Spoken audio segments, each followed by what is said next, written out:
Assalamualaikum warahmatullahi wabarakatuh. Yang terhormat Bapak Dr. Arief Setiawan Skom MCS. Perkenalkan, nama saya Maya Ardina Ningrum, NIM 2022-11053.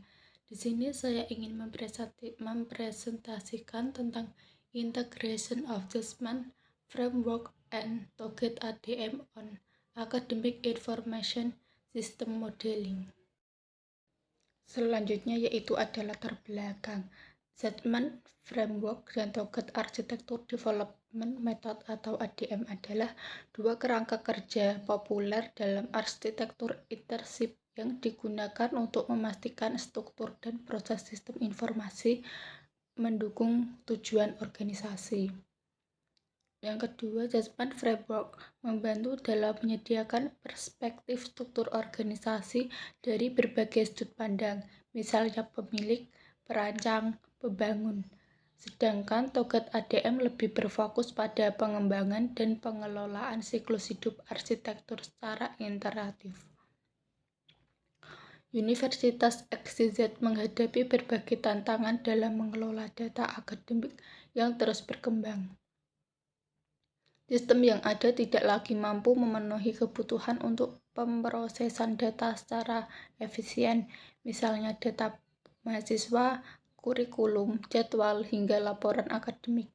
Oleh karena itu, universitas ini memutuskan untuk merancang ulang sistem informasi akademiknya dengan pendekatan yang lebih komprehensif menggunakan integrasi Judgment Framework and Target ADM. Selanjutnya yaitu ada langkah-langkah implementasi. Yang pertama, mengidentifikasi kebutuhan. Tahap awal adalah memahami tujuan utama pengembangan sistem. Universitas menetapkan kebutuhan antara lain pengelolaan data mahasiswa, pendaftaran online, akses informasi bagi dosen dan mahasiswa, serta integrasi dengan sistem keuangan. Dengan Judgment Framework, perspektif dari pemangku kepentingan diidentifikasi, yaitu administrasi, akademik, IT, dan manajemen. Yang kedua, pendefinisian model sistem. Menggunakan Judgment Framework, setiap pemangku kepentingan mendefinisikan kebutuhan bisnis mereka. Yang pertama ada dari sudut pandang pemilik atau owner, mendefinisikan visi dan misi, tujuan pendidikan, serta proses utama.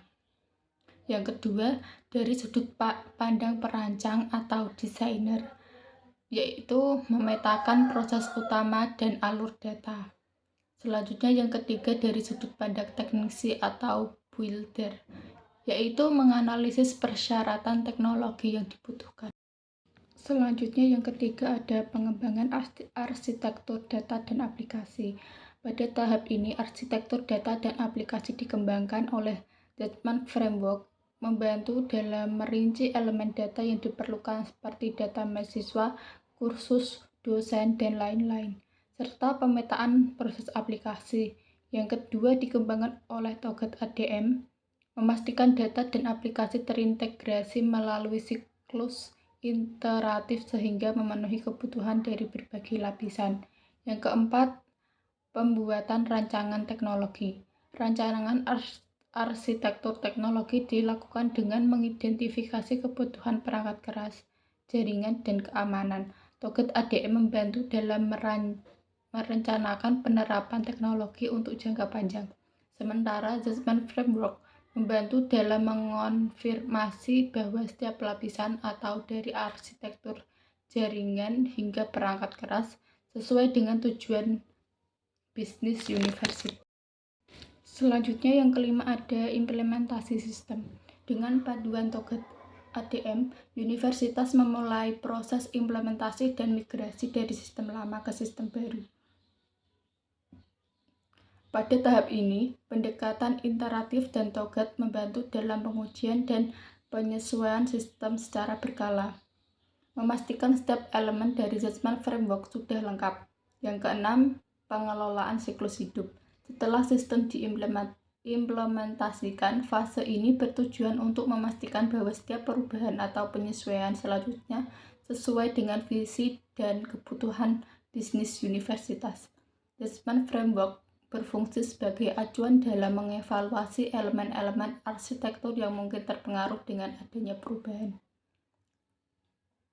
Selanjutnya yang ketujuh, mengevaluasi dan monitoring. Dalam tahap ini, universitas melakukan evaluasi kinerja sistem dan perbaikan area yang perlu disempurnakan. Toget ADM membantu proses ini secara interaktif, sementara Assessment Framework digunakan untuk memastikan apakah elemen tetap terjaga dan sinkron di setiap lapisan arsitektur. Selanjutnya yaitu ada kesimpulan. Melalui pendekatan ini, Universitas XYZ berhasil menciptakan sistem informasi akademik yang lebih struktur dan responsif terhadap kebutuhan penggunanya.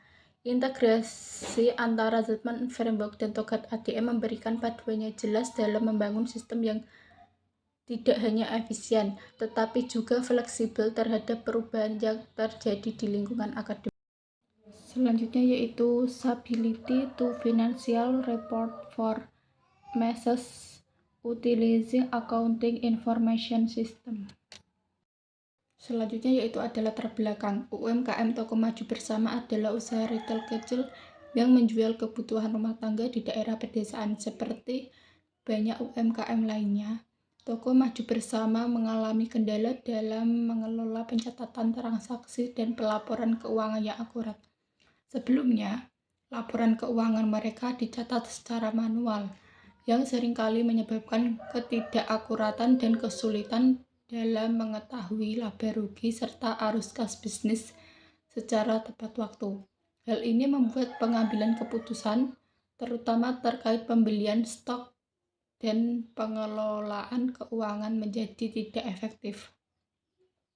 Selanjutnya itu ada tujuan implementasi. Yang pertama, mengotomatiskan proses pencatatan penjualan, pembelian, dan pengeluaran.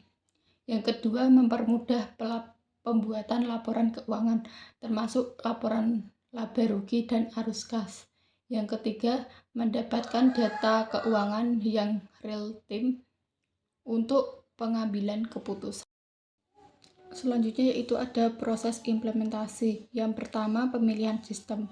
Setelah melakukan survei, pemilik memilih aplikasi akuntansi berbasis cloud yang terjangkau dan mudah digunakan tanpa memerlukan pelatihan teknis yang rumit.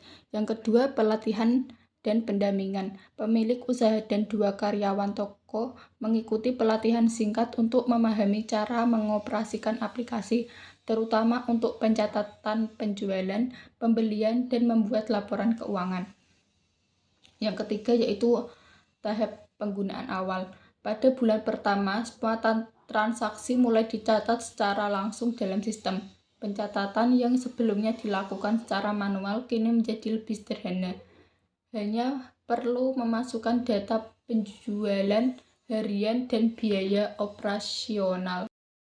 Selanjutnya yaitu ada hasil implementasi. Yang pertama, peningkatan akurasi. Aplikasi sistem informasi akuntansi menghasilkan laporan keuangan yang lebih akurat dibandingkan pencatatan manual sebelumnya. Data penjualan dan pengeluaran harian yang otomatis tercatat mengurangi kesalahan pencatatan dan perhitungan. Yang kedua, efisiensi waktu. Dengan SIA atau sistem informasi akuntansi, pemilik tidak perlu lagi menghabiskan waktu berjam-jam untuk menghitung laba atau mencatat transaksi secara manual. Pembuatan laporan bulanan yang sebelumnya memakan waktu berhari-hari kini dapat dihasilkan dalam hitungan. Selanjutnya yang ketiga ada keputusan pembelian yang lebih baik. Dengan adanya laporan keuangan real time, pemilik bisa melihat kapan stok barang perlu ditambah tanpa khawatir kekurangan dana. Hal ini membantu toko mengelola stok dengan lebih efisien, sehingga meningkatkan probabilitas. Yang keempat, meningkatkan kredibilitas untuk mendapatkan modal. Laporan keuangan yang terstruktur dan terperinci juga membantu pemilik usaha ketika mengajukan pinjaman ke bank untuk memperluas bisnisnya. banyak melihat laporan yang lebih akurat dan dapat dipertanggungjawabkan sebagai bukti kemampuan keuangan yang lebih baik. Selanjutnya yaitu ada kendala yang dihadapi. Yang pertama, adaptasi teknologi. Pada awalnya, pemilik dan karyawan kesulitan untuk beradaptasi dengan penggunaan aplikasi. Namun dengan waktu dan pendampingan, mereka akhirnya bisa menguasainya. Yang kedua, yaitu biaya berlangganan aplikasi. Walaupun terjangkau, biaya berlangganan aplikasi masih menjadi pertimbangan, terutama untuk UMKM dengan modal terbatas. Namun, pemilik menganggapnya sebagai investasi karena manfaat jangka panjang. Selanjutnya yaitu kesimpulan. Studi kasus ini menunjukkan bahwa sistem informasi akuntansi membantu toko maju bersama, meningkatkan kemampuan pelaporan keuangan dan pengelolaan bisnis secara keseluruhan. Implementasi sistem informasi akuntansi membuat pencatatan lebih akurat, efisien, dan memungkinkan pengambilan keputusan yang lebih baik. Keberhasilan implementasi ini juga meningkatkan peluang usaha dalam mendapatkan pendampingan dan memperluas pasar, yang merupakan langkah penting dalam pertumbuhan UMKM. Sekian presentasi dari saya. Wassalamualaikum warahmatullahi wabarakatuh.